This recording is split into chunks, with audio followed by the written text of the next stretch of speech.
Bueno, el nuevo modelo de cuidados publicado por el Gobierno y apoyado, y cabe remarcarlo aquí ahora, parcialmente por 13 comunidades autónomas, es un conjunto de intenciones que yo creo que está bien definido, pero peca de concreción, peca de financiación, peca de aportar los recursos necesarios.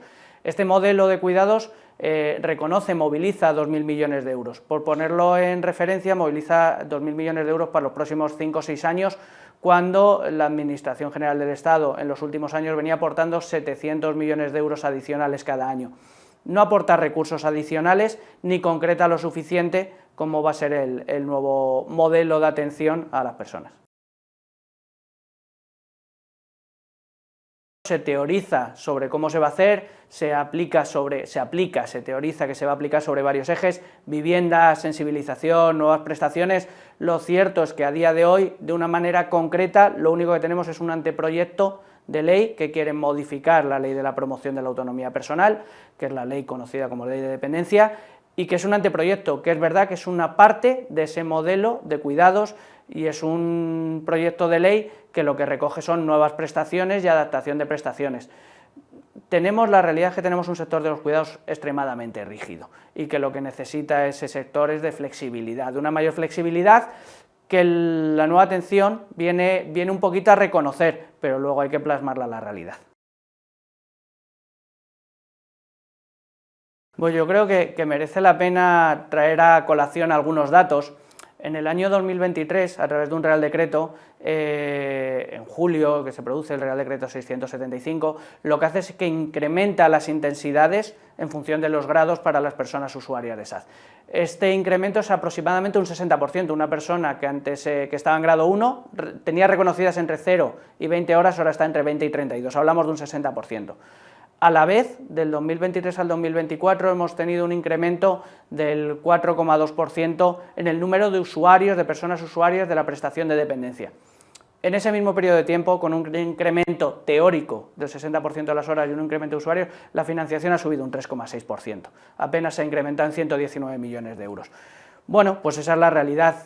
Queremos dar más horas, queremos tener más prestación, pero los recursos no acompañan a esas buenas intenciones, que todos reconocemos y que creemos que son necesarias. Una mayor intensidad sin duda mejorará la atención que tengan las personas en su casa y les permitirá decidir si quieren seguir viviendo en su casa con estos cuidados, pero requiere de financiación. Ocurre. Nosotros tenemos medido, tenemos detectado, por ejemplo, en la comunidad andaluza prácticamente la ayuda a domicilio llega al 10% de la población mayor de 65 años, mientras que en otras comunidades autónomas apenas alcanza el 0,5%.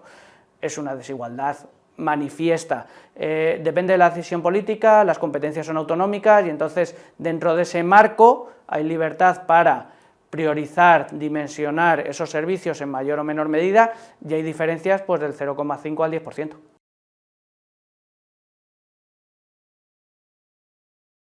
Hemos cerrado el año 2024, conforme a los datos del Inserso, en una aportación de la Administración General del Estado cercana al 29%. Hay mucho margen de mejora, hay muchísimo margen de mejora. Si aportamos los recursos, pero además no solo aportamos los recursos, sino que tenemos un gran pacto de Estado para que ese reconocimiento del derecho a la dependencia, a los cuidados, se cumpla, pues podremos llevarlo a la realidad. Sin duda hay que reconocerlo, en los últimos años o en las últimas décadas los cuidados han mejorado, pero tienen muchísimo campo de mejora y sobre todo se enfrentan a grandes retos derivados de la pirámide poblacional y de los cambios culturales, donde las personas queremos permanecer en nuestro domicilio y necesitamos dotarlo de recursos, pero necesitamos dotarlo de una estructura normativa que nos permita atenderlo como siempre apostamos desde ASADE, desde la profesionalización, desde el cuidado de los trabajadores, desde las garantías, desde los cumplimientos normativos, y eso requiere de un trabajo sereno, un trabajo en el que participen todas las partes, participemos las patronales, participen los sindicatos, participen los gobiernos, el gobierno, la Administración Central del Estado, pero también las comunidades autónomas, y que nos permita avanzar en esos cuidados de calidad. Por un lado, echamos de menos, como viene siendo habitual, definición. Hay muchísimo que esta nueva ley de dependencia delega o deriva en el Consejo Territorial, obviamente porque las competencias están en las comunidades autónomas. Por otro lado, define nuevas prestaciones y servicios que requerirán de una financiación adicional. Está bien incrementar el catálogo de prestaciones, está bien flexibilizar los mismos, pero eso requiere de acompañarlo de recursos, y a día de hoy esa modificación, ese texto refundido, carece de una memoria económica que garantice que lo que allí se plantea se va a poder cumplir. Bueno, tenemos una demanda creciente del servicio, y esa demanda creciente deriva en una necesidad también creciente de profesionales para la atención en los cuidados a domicilio. ¿La realidad cuál es? La realidad es que, según los últimos datos del Inserso, para el 2030 prácticamente duplicaremos las necesidades de profesionales en el sector. Recordemos que prestamos servicio en grandes ciudades, pero también en pequeñas poblaciones que dependen de un consell comarcal en Cataluña o una pequeña pedanía en Almería. Necesitamos trabajadores, nos permite fijar ese empleo al territorio, pero el trabajador tiene que tener unos requisitos a día de hoy, un certificado de profesionalidad previo a la incorporación en el sector. Bueno, pues creemos que sería muy positivo abogar por formaciones duales que permitan compatibilizar el empleo con la formación y la obtención del certificado de profesionalidad y permita eliminar barreras de acceso a los profesionales al sector. Bueno, la realidad es que hay necesidad para incorporar profesionales. A día de hoy se atienden los servicios, pero es cierto que cada día hacen falta un mayor número, especialmente de auxiliares de ayuda a domicilio, que requieren de tener el certificado de profesionalidad en atención domiciliaria. Si buscamos en el exterior, el problema es que la normativa nos exige que esa persona se incorpore con el certificado de profesionalidad. Eso requiere de 600 horas formativas que además no se pueden hacer en modelos de teleformación a distancia, con lo cual tenemos que formar de una manera presencial, tenemos que realizar las prácticas de una manera presencial, y eso es una barrera importante de entrada para los profesionales que se quieran dedicar a este sector. Luego, tenemos que incorporar y mejorar las condiciones laborales y con ellas las salariales para convertir este sector en mucho más atractivo para los profesionales. Estamos trabajando con las administraciones autonómicas, estamos trabajando para encontrar la manera de que con los servicios de empleo, no solo con los servicios con las consejerías de mayores, sino con los servicios de empleo de cada una de las comunidades autónomas, para en ese servicio estatal de empleo nos permita también formar a gente, a candidatos que están buscando trabajo pero que a día de hoy no cumplen las condiciones, y nos permita incorporarlos lo antes posible a un sector que tiene esa necesidad.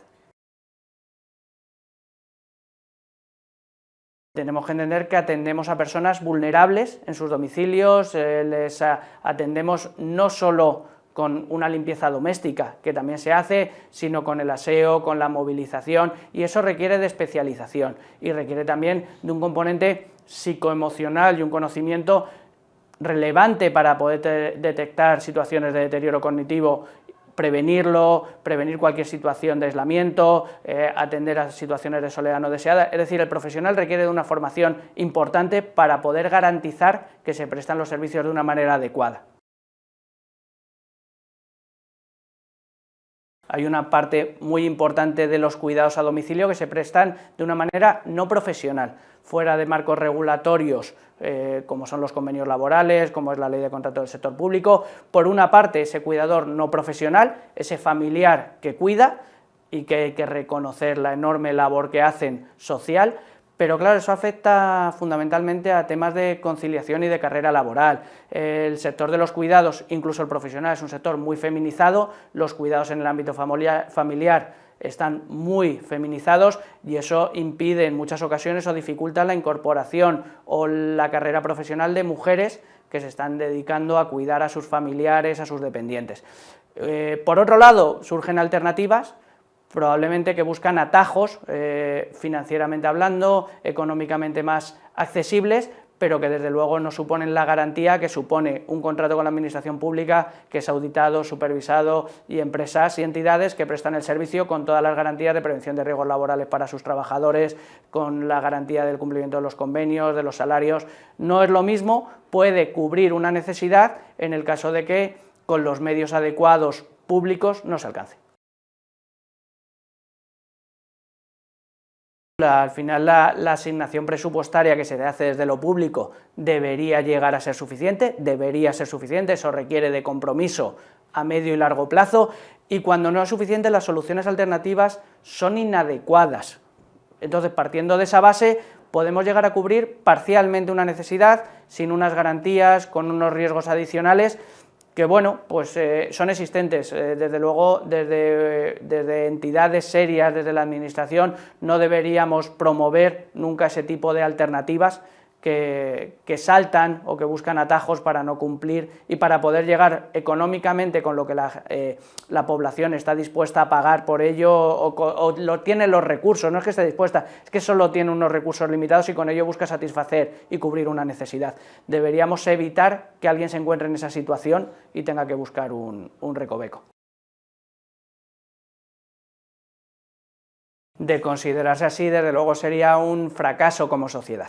Debemos entender que a partir del 2006 consideramos la dependencia como un derecho, y como derecho reconocido, igual que la sanidad, pues si consideramos que la sanidad es un lujo, pues desde luego como sociedad debemos entender que hemos fracasado, ¿no? En el sector de los cuidados es lo mismo. Si la ayuda a domicilio llega a ser inviable en un escenario de financiación pública, desde luego tenemos que considerar que hemos creado un derecho y no hemos sido capaces de sostenerlo en el tiempo, con lo cual sería un fracaso.